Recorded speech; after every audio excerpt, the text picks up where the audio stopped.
तो फ्रेंड्स, आज हम कंप्यूटर से रिलेटेड फंडामेंटल के बारे में बात करेंगे इस वीडियो में। तो चलिए वीडियो को स्टार्ट करते हैं।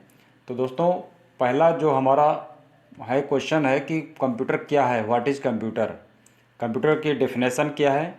तो यहाँ पर देखिए फ्रेंड्स, मैंने लिख दिया है computer is an electronic machine which can process a large amount of data.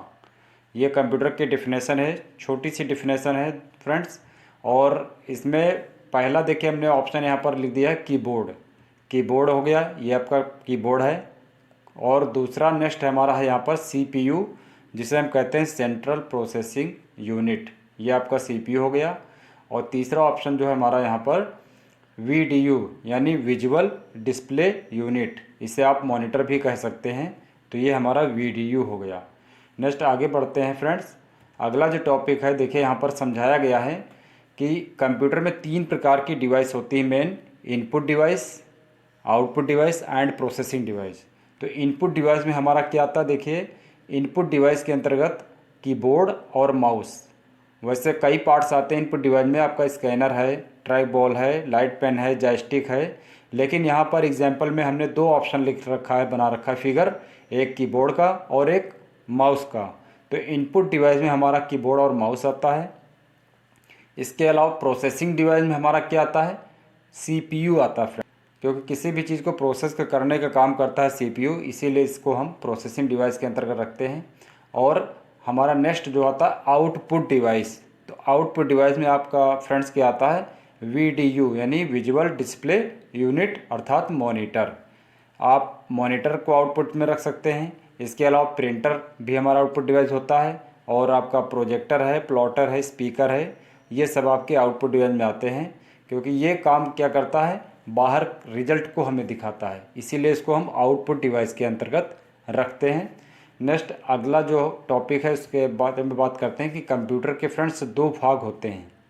पहला एक होता है हमारा हार्डवेयर और दूसरा होता है सॉफ्टवेयर। तो फ्रेंड्स, हार्डवेयर क्या है उसके बारे में बात करेंगे। देखिए यहाँ पर एक सिंपल सी डिफिनेशन लिख दी है मैंने कि कंप्यूटर की वे पार्ट्स जिन्हें हम देख सकते हैं और छू सकते हैं उन्हें हम हार्डवेयर कहते हैं फ्रेंड्स।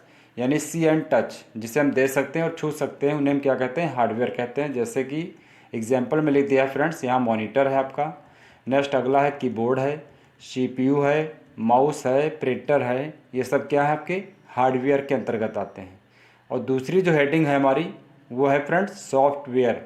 सॉफ्टवेयर क्या है, कंप्यूटर के वे पार्ट्स जिन्हें हम ना तो देख सकते हैं और ना ही छू सकते हैं, केवल महसूस कर सकते हैं, उन्हें हम क्या कहते हैं, सॉफ्टवेयर कहते हैं। यानी जिस प्रोग्राम पे हम काम करते हैं उन्हें हम सॉफ्टवेयर कहते हैं। जैसे कि आपका नोटपैड है, एमएस वर्ड है, एक्सेल है, वर्ड पैड है, ये आपके क्या है, सॉफ्टवेयर हैं, क्योंकि इन्हीं के अंतर्गत हम काम करते हैं। क्योंकि फ्रेंड्स, जब तक कंप्यूटर में आप सॉफ्टवेयर नहीं डालेंगे तो कंप्यूटर आपका यूजलेस है, यानी वो किसी काम का नहीं होता है। इसलिए सॉफ्टवेयर वो होता है जिन पर हम काम करते हैं, और सॉफ्टवेयर ही कंप्यूटर को एक प्रकार से चलने लायक बनाता है, काम करने लायक बनाता है।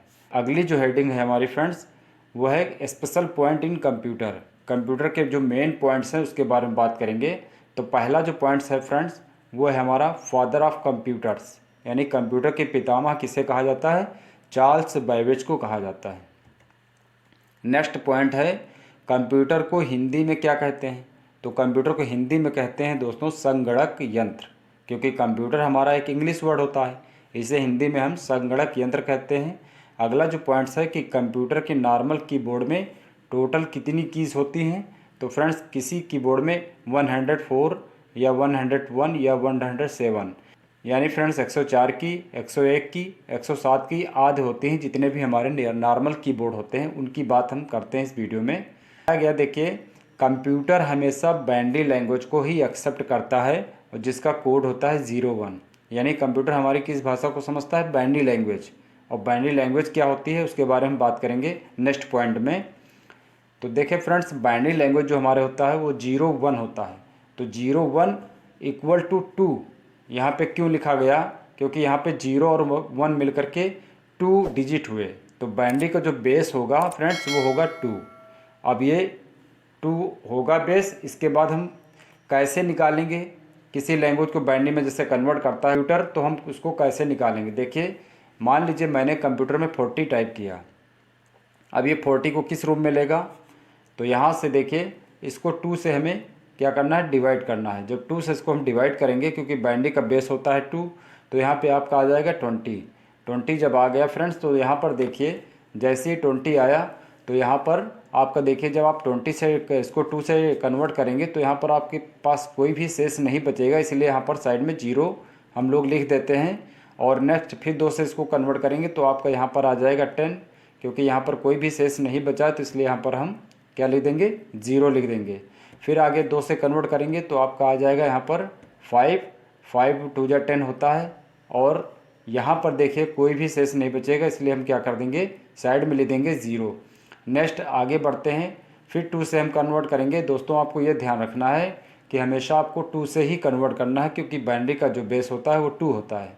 अब यहाँ से 2 से 2 को अगर आप करेंगे तो 2 2 जा 4 होगा, और यहाँ पर लिखा है 5, तो यहाँ पर आपको बैलेंस में क्या बच रहा है, 1 बच रहा, तो यहाँ पर आपको साइड में 1 लिख देना है, कुछ इस तरह। नेक्स्ट आगे फिर करते हैं 2 से, तो जब 2 से आप करेंगे तो यहाँ पर आपके पास कोई नहीं बचेगा, कुछ भी नहीं बचेगा, तो आप क्या करेंगे, यहाँ पर 0 लिख देंगे और यहाँ पर 1 लिख देंगे।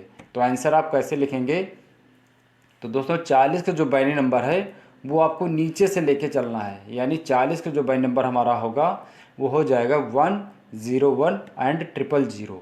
ये आंसर हमारा कंप्यूटर में इस प्रकार निकलेगा, ये हमारा आंसर हो गया। अब दोस्तों ये आंसर सही है या गलत कैसे हम चेक करेंगे, तो यहाँ पर मैंने एक हेडिंग लिख दी, चेक द आंसर। सबसे पहले आपको क्या करना है, उस आंसर को, इस आंसर को आपको यहाँ पे लिख देना है। इसके बाद यहाँ आपको लेफ्ट हैंड से 0 लिखना है, फिर 1 2 3 4 5 यानी जितने भी डिजिट आपके आंसर के होते हैं उतने डिजिट में आपको 0 से लेके लिख देना है कंटिन्यू। और इसको हम लेते हैं स्क्वायर के रूप में, हिंदी में आप घात के रूप में कह सकते हैं, और इसको हम लेते हैं मल्टीप्लाई के रूप में, यानी गुणे के रूप में। अब 2 से कन्वर्ट किया है इसलिए यहाँ पर 2 लिखेंगे दोस्तों, और 2 की पावर 0 और मल्टीप्लाई 0, तो इक्वल टू आपका आ जाएगा यहाँ पर 0, क्योंकि किसी संख्या को अगर हम 0 से करते हैं तो वहाँ पर 0 ही आता है, और 2 का 1 से पावर में 1 है, मल्टीप्लाई में 0 है तो 0 ही आएगा। फिर यहाँ पर हम 2 से करेंगे तो 0 है तो 0 ही आएगा फ्रेंड्स। इसके बाद में देखिए 2 की पावर 3 और मल्टीप्लाई में 1 है, तो 2 को 3 बार अगर आप मल्टीप्लाई करेंगे तो आपका आ जाएगा 8, 8 को 1 से करेंगे तो आपका 8 1 जा 8 हो जाएगा। इसके बाद 2 की पावर 4 है, मल्टीप्लाई में 0 है तो आपका 0 ही आएगा फ्रेंड्स। इसके बाद में फिर 2 की पावर 5 है, तो 5 बार अगर 2 को मल्टीप्लाई करेंगे तो आपको हो जाएगा 32, और 32 को अगर आप 1 से करेंगे तो 32 1 जा 32 होगा। इसके बाद में लास्ट में आपको इसको ऐड कर देना है। जैसे ऐड करेंगे तो देखिए आपका यहाँ पर 40 आ गया, यानी ये अगर आपका इस 40 के बराबर नहीं आ रहा तो आपका आंसर कहीं ना कहीं रॉन्ग है। तो दोस्तों इस तरह आप बाइनरी में कन्वर्ट कर सकते हैं। तो दोस्तों इस वीडियो में इतना ही, नेक्स्ट वीडियो मिलते हैं अगली जानकारी के साथ फ्रेंड्स। तब तक के लिए फ्रेंड्स जय हिंद, गुड बाय।